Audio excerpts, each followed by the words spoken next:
ময়লা চলে আসেন হচ্ছে বাচ্চার বাসবাড়ি রেখে কিনা বাসবাড়ি রেখে কিনা অল্প ঝিক আছে এর জন্য মুই ঝিক নিয়ে চলে আসনু। এই যে এইখানে হচ্ছে আমার বাসবাড়ির মানে বাগান বাড়ির এই পাশে এখান বাচ্চার আছে এটা আসনু ঝিক নিগির এলামুই হচ্ছে ঝিক করাছো কারণ হচ্ছে ভাদান দিন নেগে খড়ি দিয়া হামা তো খড়ি দিয়া ভাদান দিই গ্যাসও তো ভাদান দিই এর জন্য ভাদান দির গেলে তো খড়ি টড়ি নাই গিবে এর জন্য মুই খড়ি নিবার চলে আসনু বেকার নয়া কিলাপ এলা কিন্তু বাজে দুপুর মানে একটার দিকে আসনু বাঁশবাড়ি দোকান টোকান বন্ধ করি। দিদি তো আগতে যাচ্ছে দিদি হচ্ছে ওঠে কিনা খড়ি কাটেছে আর মুই অল্প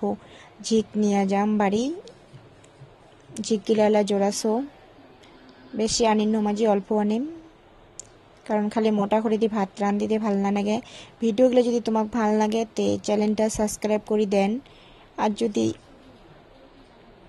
ভিডিওগুলোত মোর এমন কোনো কিছুই নাই দেখার মতন তবুও চেষ্টা করো যে ভিডিও করো কারণ মোক ভিডিও করতে সত্যিকারই সেই লাগে তোমাকে যেইলাই পাও ওলে তোমাক ভালো করে দেখার চেষ্টা করো এটাই।